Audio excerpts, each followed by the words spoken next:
Assalamualaikum warahmatullahi wabarakatuh.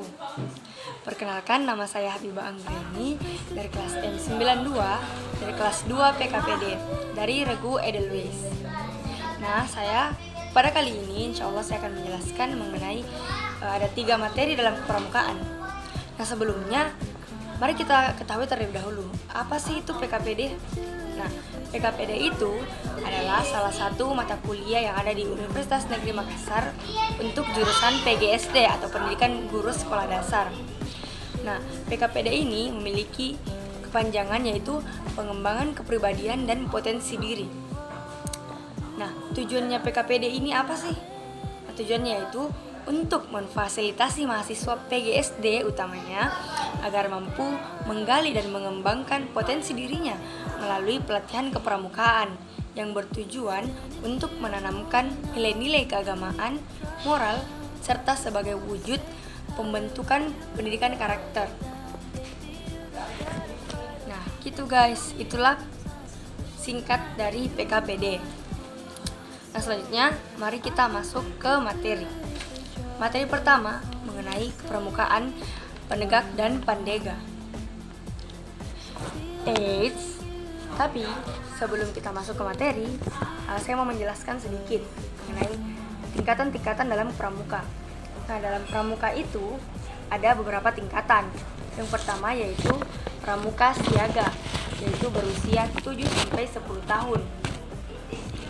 Nah, yang selanjutnya adalah pramuka penggalang, yaitu usia 11-15 tahun. Yang selanjutnya adalah pramuka penegak, yaitu usia 16-20 tahun seperti kita ini. Kita ini pramuka penegak. Nah, selanjutnya yaitu pramuka pandega, yaitu 21-25 tahun. Nah, selanjutnya saya mau bertanya nih teman-teman, kenapa sih pramuka itu ada kembali di perkuliahan? Kenapa kita mahasiswa butuh untuk belajar pramuka sedangkan kita sudah kuliah?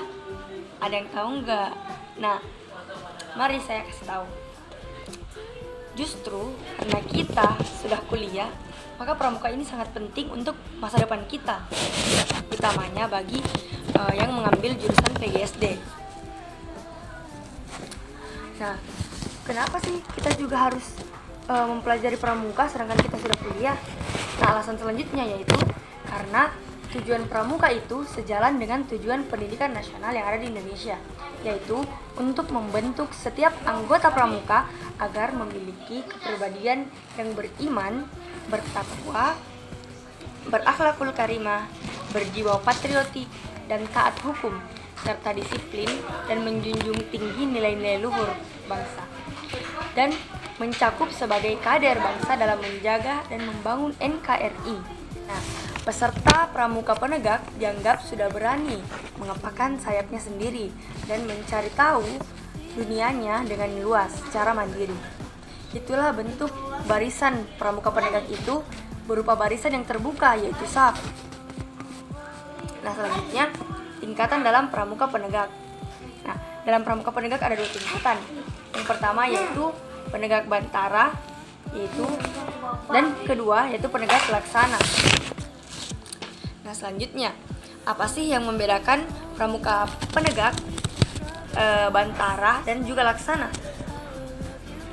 Nah, yang membedakan itu cuma SKU. Apa itu SKU? Yaitu syarat-syarat kecakapan umum. Nah, bagi peserta pramuka penegak bantara, yaitu bagi peserta yang belum menyelesaikan SKU-nya. Nah, dalam SKU itu ada banyak persyaratannya. Antara lainnya itu mengenai sosial kita, mengenai materi-materi yang telah kita terima dalam pramuka, seputar itu.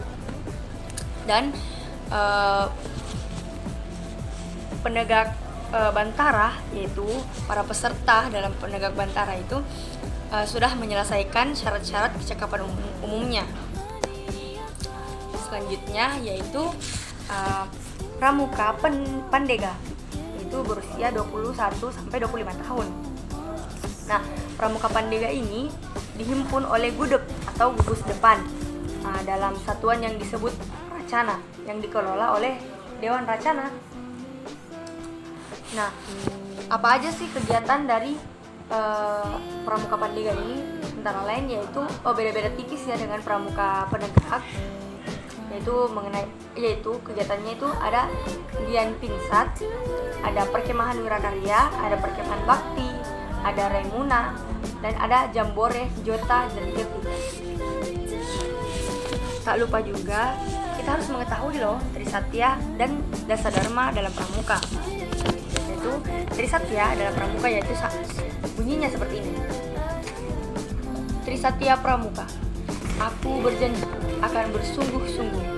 1. Menjalankan kewajiban terhadap Tuhan Yang Maha Esa, Negara Kesatuan Republik Indonesia, dan mengamalkan Pancasila. 2. Menolong sesama, hidup dan ikut serta bangun masyarakat. Nomor 3, yaitu mengamalkan Dasadharma Pramuka. Selanjutnya yaitu Dasadharma Pramuka. Nah, Dasadharma Pramuka ini ada 10. Ada cara cepat untuk menghafalkannya, yaitu dengan mengingat 2 huruf di depannya. Contoh ya, ta, ci, pa, pa, re, ra, he, di, bersu. Pertama, ta, takwa kepada Tuhan Yang Maha Esa. Ti, cinta alam dan kasih sayang sesama manusia. Pa, patriot yang sopan dan kesatrian. Pa, patuh dan suka bermusyawarah. Re, rela berkorban dan tabah. Ra, rajin, terampil dan gembira. He, hemat, cermat dan bersahaja. Di, disiplin, berani dan setia. Bertanggung jawab dan dapat dipercaya. Su, suci dalam pemikiran, perkataan, dan perbuatan. Itu tipsnya guys, jadi kita lebih mudah menghafalnya. Apa sih itu sandi? Sandi bercanda.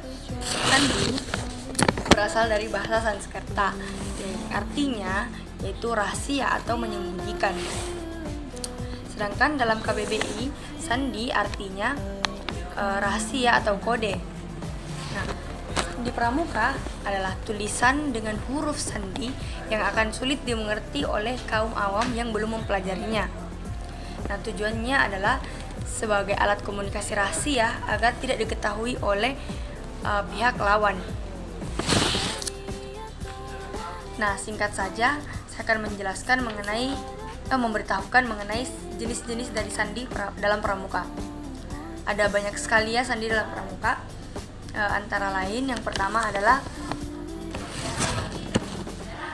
sandi kotak, yang gambarnya seperti ini. Yang kedua yaitu sandi kotak 2. Yang ketiga adalah sandi bintang. Yang selanjutnya itu sandi rumah.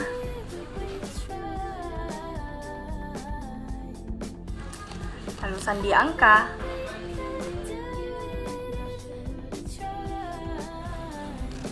Sandi angka bertingkat. Sandi Arab. Dan sandi rumput. Sandi koordinat.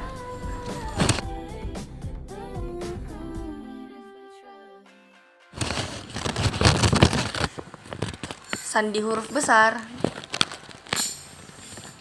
Sandi Jepang. Sandi jam. Dan sandi Morse. Nah, sandi Morse ini merupakan kode rahasia atau cara berkomunikasi yang menggunakan kode strip dan tit. Nah, tit ini untuk simbol titik dan strip ini untuk simbol garis. Seperti berikut.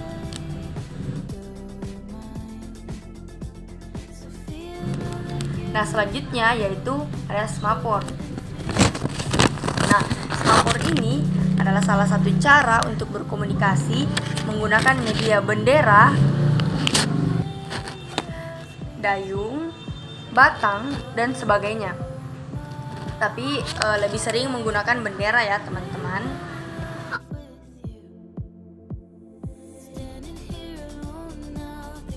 Nah, itu sekilas mengenai sandi dan morse. Selanjutnya kita melangkah ke materi berikutnya mengenai peta pita dan peta perjalanan. Peta pita adalah gambaran keadaan daerah atau wilayah yang dilewati dalam suatu perjalanan atau penjelajahan yang dijabarkan dalam gulungan kertas yang berbentuk pita. Nah, guna peta-peta ini adalah yang pertama sebagai pedoman atau petunjuk jalan dalam penjelajahan. Nah, itu yang kedua yaitu sebagai dokumentasi perjalanan.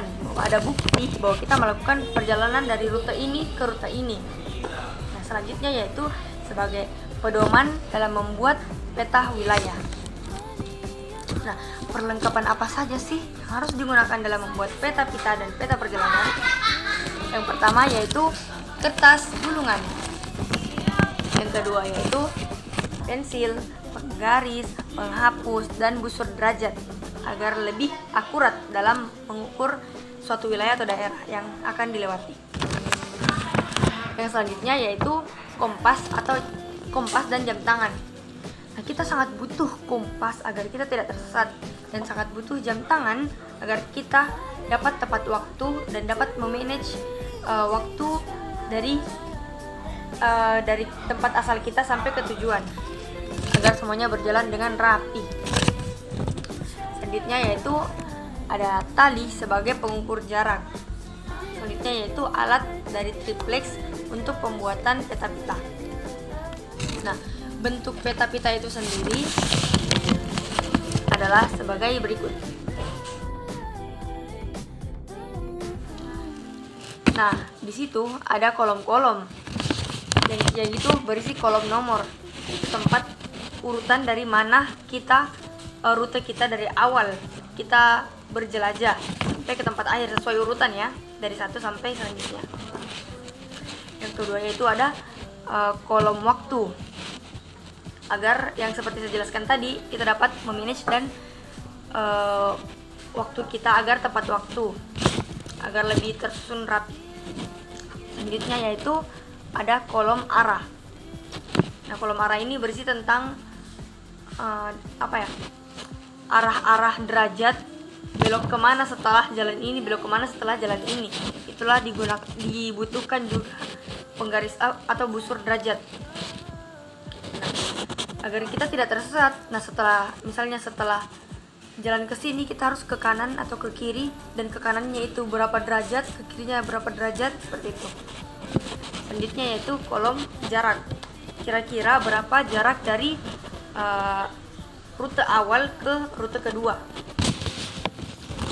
Selanjutnya yaitu ada kolom kanan atau kiri jalan.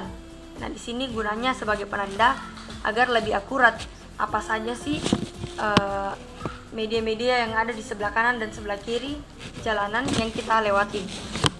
Selanjutnya yaitu ada kolom keterangan. Nah, di sini kolom keterangan digunakan untuk keterangan tanda apa yang ditandai setiap rute yang dilewati. Misalnya setelah berapa ratus meter kita lewat ke sana akan ada tiang listrik. Nah, itu keterangannya di situ, akan ada tiang listrik. Nah, seperti itu agar lebih mudah dan lebih akurat dan para penjelajah tidak bimbang. Nah, contoh dari peta pita dan peta perjalanan adalah sebagai berikut ini.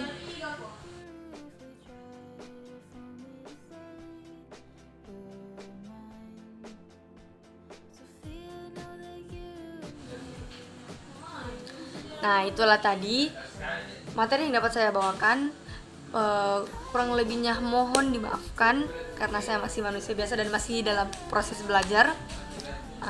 Mungkin cukup sekian yang dapat saya sampaikan. Wabillahi taufiq wal hidayah. Assalamualaikum warahmatullahi wabarakatuh.